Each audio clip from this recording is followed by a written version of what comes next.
Signal gasoline. Let every traffic signal remind you, you do go farther with Signal gasoline. Yes, you do go farther with Signal.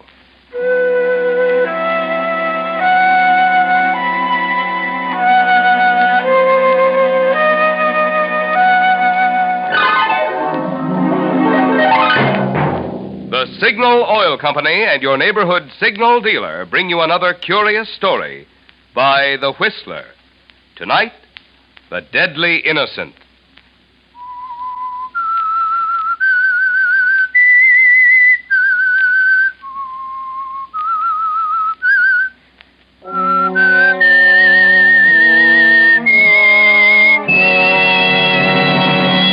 I am the Whistler, and I know many things, for I walk by night. I know many strange tales hidden in the hearts of men and women who have stepped into the shadows. Yes, I know the nameless terrors of which they dare not speak.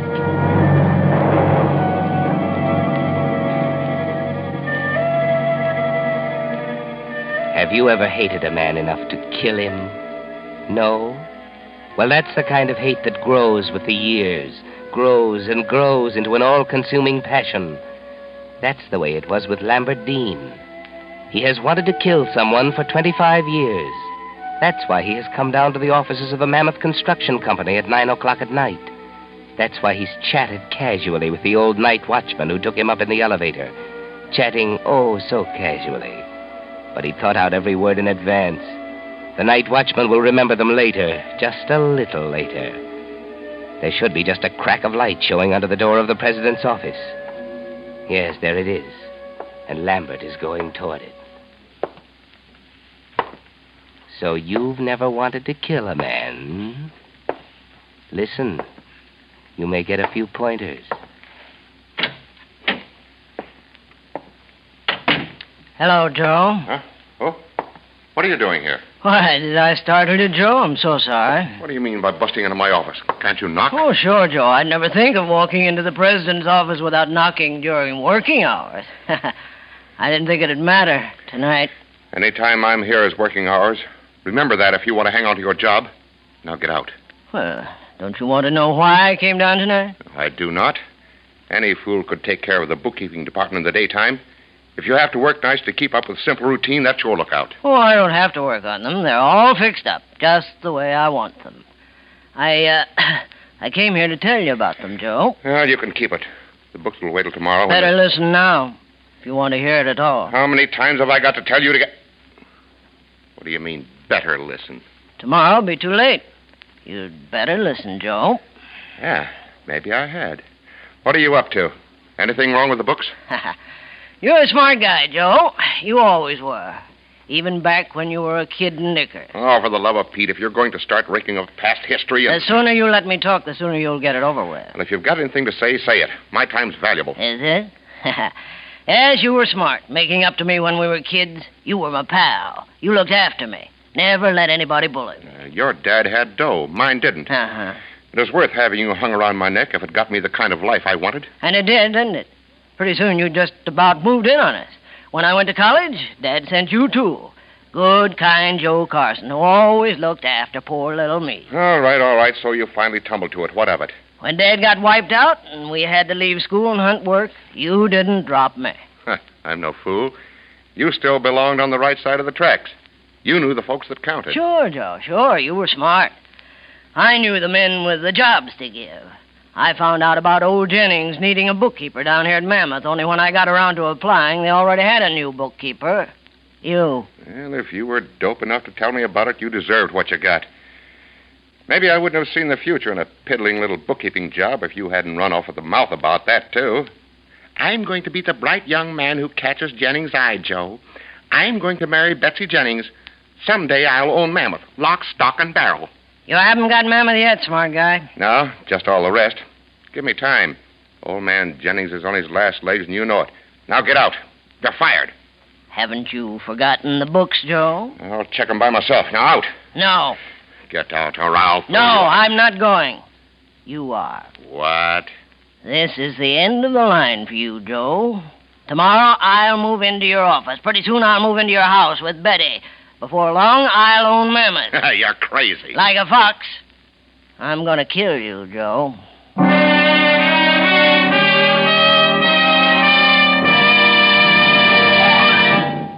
Signal goes as far as before the war. Yes, Signal gasoline still goes as far as before the war. But how can it, I hear you asking? How can it when certain gasoline ingredients are reserved for war? Well, that's what I want to tell you. You see, it's true. Certain of the more volatile ingredients, such as isopentane, have been reserved for war. That's why Signal Oil Company is frank to admit no gasoline today can promise you all the pep and anti-knock performance you found in pre-war Signal gasoline, and which you'll be enjoying again in even further improved Signal post-war gasoline. But when it comes to mileage, that's another story. For today's Signal formula contains not only all the high-energy components that gave pre-war Signal its superior mileage, but in addition, new hydrocarbons rich in mileage have been added. That's why it's a fact. The famous Signal formula still places the emphasis on mileage. That's why it's just as true today as it was before the war. You do go farther with Signal gasoline. And now, back to the Whistler.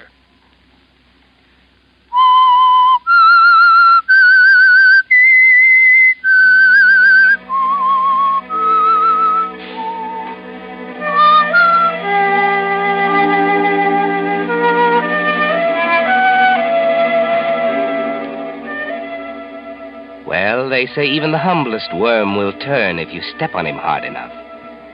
You didn't think of that, did you, Joe Carson, when you used your pal for a stepladder, stole his job, his girl, the life he planned? You weren't quite smart enough. You're alone in your office now with the night pressing around you, alone with the turned worm. He's going to kill you, Joe. Sit down, Joe. Drop that gun, you crazy fool. Sit down. That's better. Wouldn't like you to be uncomfortable. You've got a nice, easy chair to die in, Joe. The president's chair. Now, Lamb, listen. Let's talk this thing over. We're both businessmen. Maybe we can make a deal. When old man Jennings kicks off, there'll be plenty for both of us. Now, come on, put down that gun. And we'll put down talk this gun? Why, Joe, I like it. Feels good in the hand. A sweet gun, Joe. But, the day you bought it, you signed your death warrant. You know that? Would you like to know about it?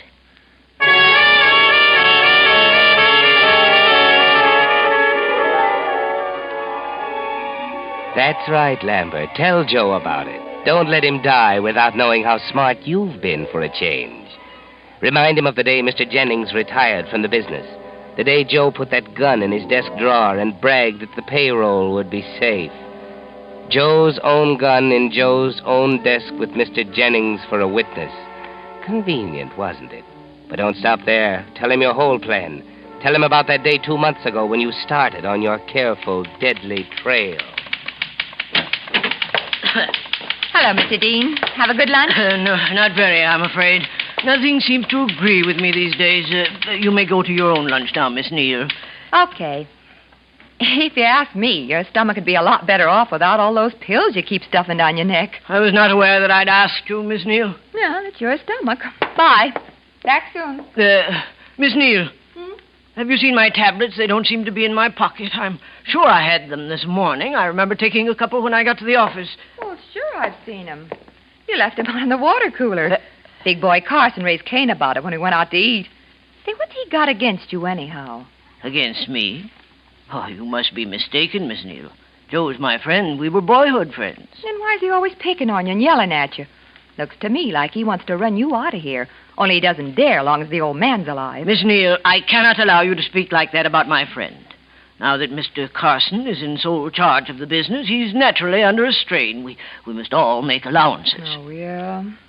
Here, I hid your pills under the stuff on your desk. Oh. How many do you want? 2? Put out your hand. Thank you. Now, you sit still. I'll bring you some water. That's very... One moment. These aren't my tablets. Why, sure they are. They're right out of your bottle. That little brown bottle you're always hauling out. See? Yes, that's my bottle, but the tablets, mine were white, too, but considerably smaller. I showed you one yesterday. Don't you remember? Remember one tablet from another? Oh, honest, Mr. Dean. Well, gee, you're right. Yours had some kind of trade name stamped on them. These are perfectly plain. That's strange, isn't it? Somebody's playing a dirty trick on you. Probably thought it'd be a good joke to give you something that'd really upset your tummy. Why, I can't believe it. Say, there's Mr. Carson. What? Joe? That's it, I'll bet you anything. It'd be just like him. Oh, now, Miss Neal, please. We have no proof that Mr. Carson had anything to do with this. He saw the bottle, didn't he? He yelled about it, and he hates you. You know he does. These tablets may be perfectly harmless. Harmless? Oh, golly. You don't suppose Mr. Carson would... Oh, no. Don't let your imagination run away with you. But, Mr. Dean, he obviously wants to get Now, rid of you. Please, Miss Neal. I forbid you to speak of this to anyone. I'm going to destroy these tablets at once, and we'll forget all about it. Well, it's your funeral. But if it was me, I'd have those pills analyzed.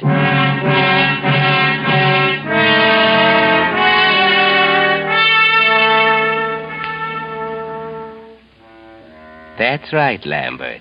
That was step one along the trail leading to Joe's untimely death. But don't stop there. Before you pull the trigger, tell him the whole story. Tell him about step 2. Hey, look out!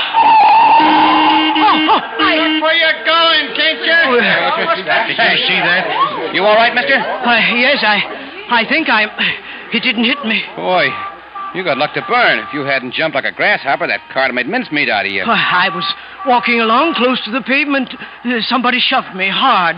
Then I was out in the street in that car. Well, what do you know? Hey, I guess it could happen easy enough with all these crowds on the sidewalk. Yes, easy enough. You didn't happen to notice who was behind me. In all that gang? Look, mister, there were dozens of people. Businessmen and ladies shopping and... Well, I thought you might have seen one special person. He'd be a big man, gray hat and top coat. You'd notice him. Wait a minute. You mean that shove wasn't no accident? This guy was out to get you? I'd rather not say any more. Well, if that's the way it was. Let me think here. Seems to me I do remember a gray hat. A big man, around 45, with a red face. Yeah, he'd have to be big to stand out in the crowd, wouldn't he? Red face. Sure, I remember now. Perhaps you saw the face towering over me? Towering over you? Yes. Oh, he must have been for me to pick him out special. Hey, that puts the fella right smack behind you. I thought so. Thank you, Mr. Robinson's the name. D.L. Robinson. Robinson. You're going to report this to the police, ain't you? I could go along with you and tell them what I seen. Well, not just yet. I can't be sure. If I was in your shoes, I wouldn't wait to be so all-fired sure. Anybody start shoving me under cars, boy. Please, I'll call on you if I need you. In the meantime, perhaps you'd better have my name, too. It's Dean, Lambert Dean. You remember? In case of accident. Lambert Dean. You bet I won't forget. Darned if I could take a thing like this in my stride. If I was you, I'd be yelling for the police so loud they'd hear me in Jericho.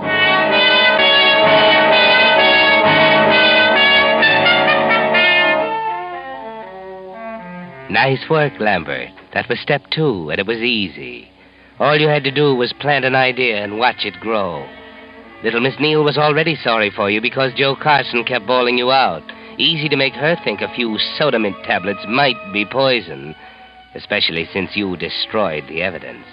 Easy to step off the curbing into the path of a car and then convince an excited witness that you were pushed by a big florid man like Joe Carson. Only what's the motive, Lambert? Why should Joe attempt to kill you? The police will want to know. You waited, didn't you? Waited until this very afternoon when Joe Carson was out and old Mr. Jennings made one of his rare visits to the office. Come in. Well, Lambert, come in, my boy. Mr. Jennings, may I speak to you privately? Why, certainly. But if it's anything about the business, you'd better wait until Joe gets back. He's in charge now, you know. No, I'd rather Joe didn't know about this. Not just yet, Mr. Jennings. Mr. Jennings, I shall have to ask you to treat this conversation as confidential. Very well.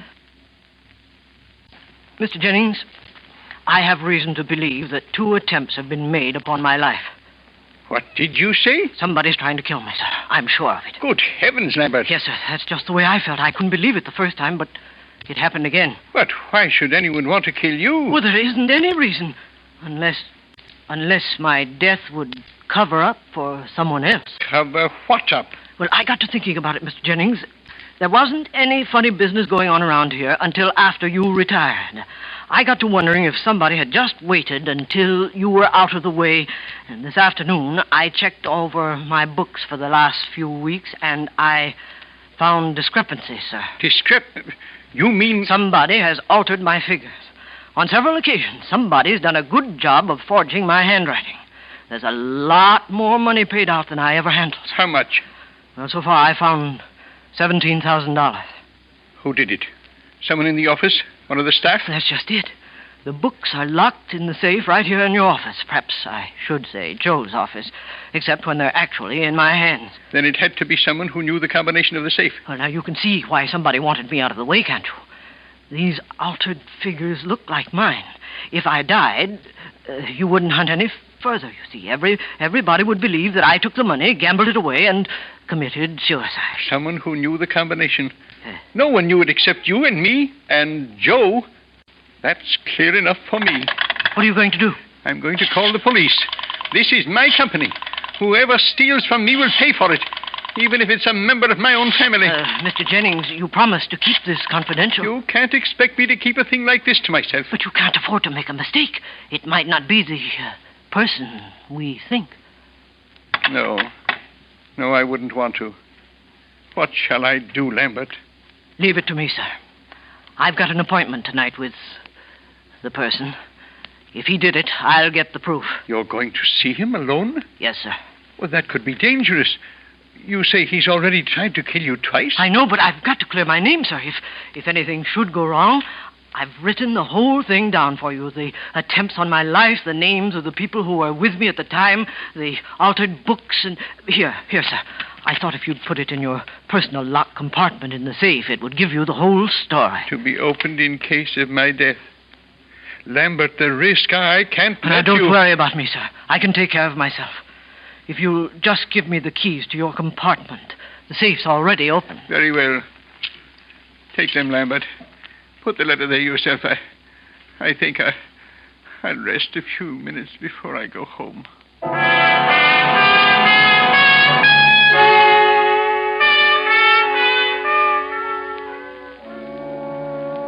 Poor old Mr. Jennings. It's a shock to him to find out his son-in-law is a thief.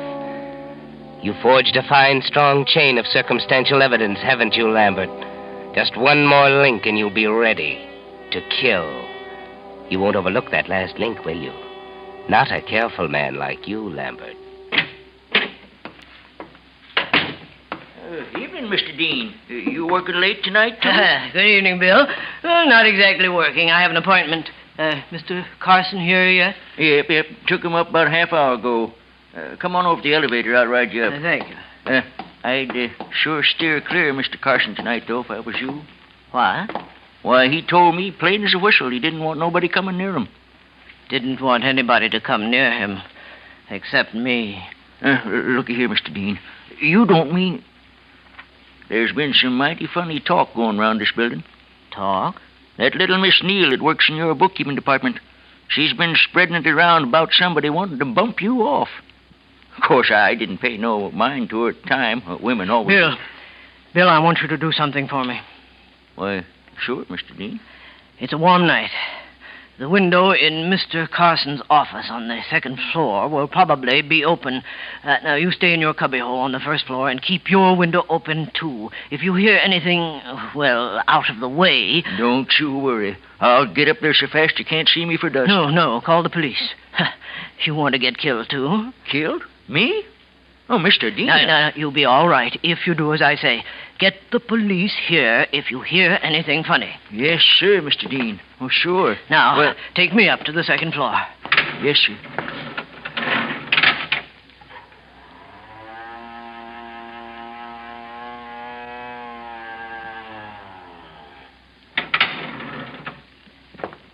Don't forget, Bill. I'll be glued to my window, Mr. Dean.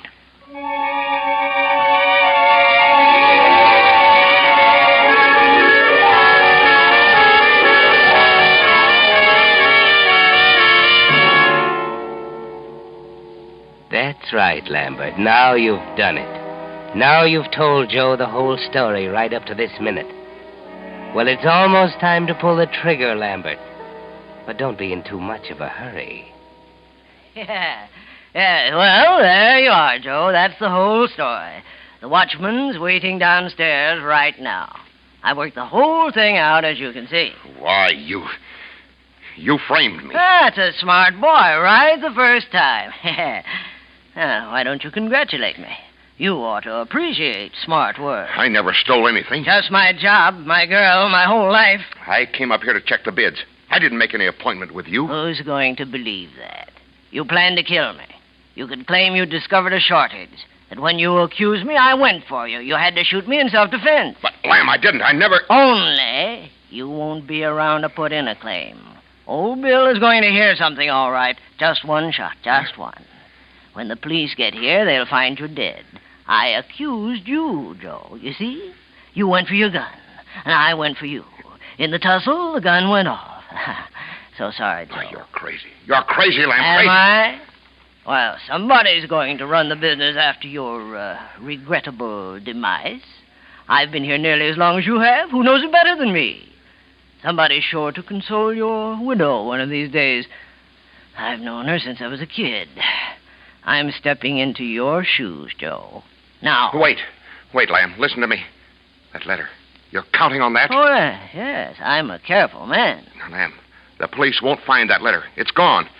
And you haven't got a case without that letter. Ah, come on, bright boy. Can't you do better than that? But I tell you, it's gone. I destroyed it. I found it tonight. In old man Jennings' compartment? Don't make me laugh. But I've got a key to it. He had it made for me when he stopped working. Look, Lamb, I'll show you. Keep your hands out of your pockets. Oh, I only want to show you. I've got it right here. Get your hands up. I warn you. Right here in my pocket.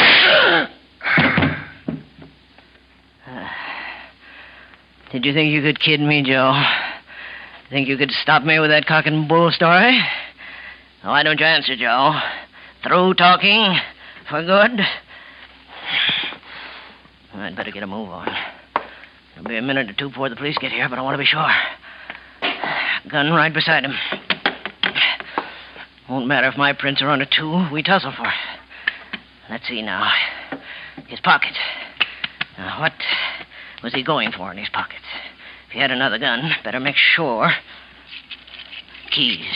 He was going after his keys. Now, don't get excited.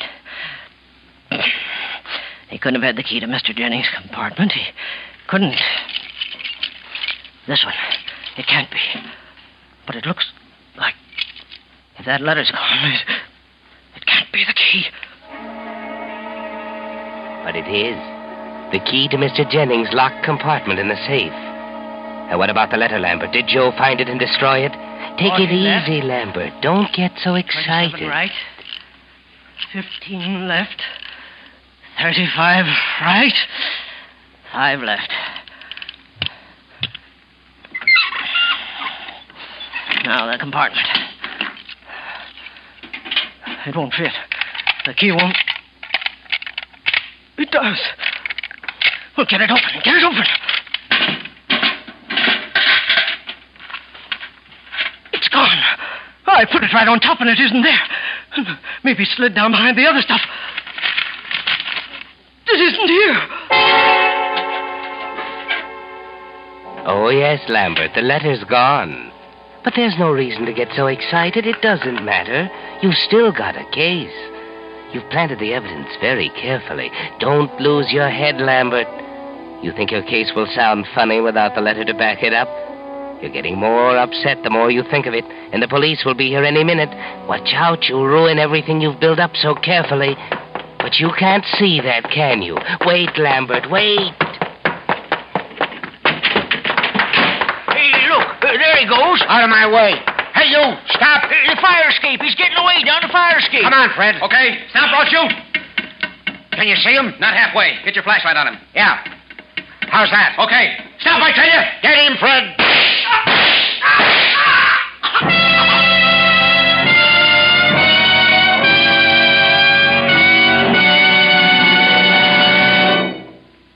The Whistler will return in just a moment with the strange ending of tonight's story. Meantime, a question for you drivers. Does your windshield look different lately? Has something new been added? I'm talking about the new 1945 Federal Use Stamp. It's time for it, you know. And it's also time to pick up one of Signal's free use stamp protectors if you want to be sure of getting yours.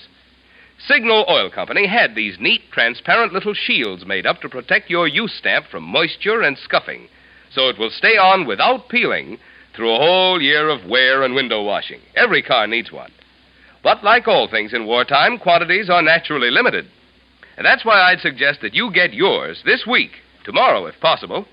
Just drive into any of the friendly stations displaying Signal's yellow and black circle sign and say, I'd like one of Signal's use stamp protectors that was offered free on the Whistler. And now, back to the Whistler.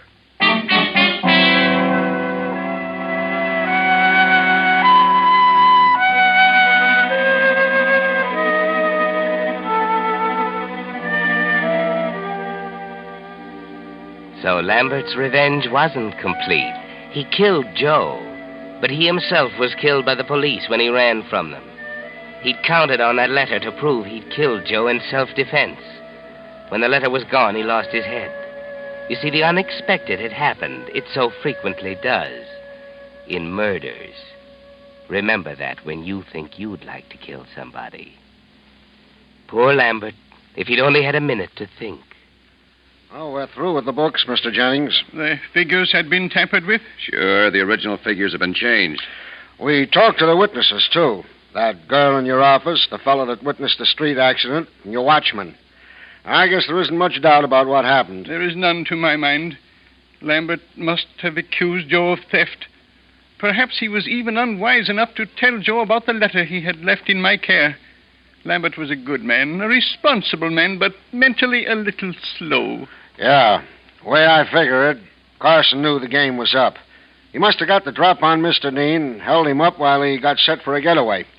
Oh, the safe was open and the stuff in your private box was scattered all over the place. I kept money for my personal use there. Sometimes fairly large sums. Joe knew it. I'd had a key made for him so that he could bring me cash from time to time when I was unable to get to the office. Well, I can understand Carson's death. That was an accident when they fought over the gun. What I don't get is why Lambert Dean ran out on us. I don't like shooting down innocent men. You mustn't blame yourself. You couldn't have known. As I said, Lambert was not quick. I suppose he thought he could not prove Joe had attacked him. Oh, we might not have either, without that letter. Yes, it's a fortunate thing I remembered that Joe had the key to my compartment. Of course, I removed the letter at once and took it home with me. A very fortunate thing.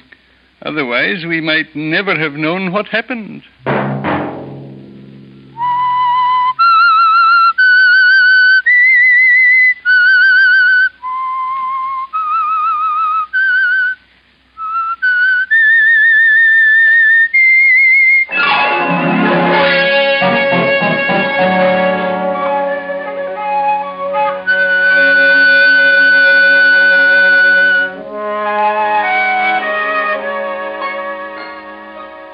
Next Monday at 9 o'clock, The Whistler will bring you another strange tale. The Whistler is broadcast for your entertainment by the marketers of Signal gasoline and motor oil and fine quality automotive accessories, and by your neighborhood Signal dealer. This program, directed by George W. Allen, with tonight's story by Sally Thorson, music by Wilbur Hatch, is transmitted to our troops overseas by the Armed Forces Radio Service. This is Marvin Miller speaking, and suggesting that you let every traffic signal remind you that you do go farther with Signal gasoline. Yes, you do go farther with Signal. This is CBS, the Columbia Broadcasting System.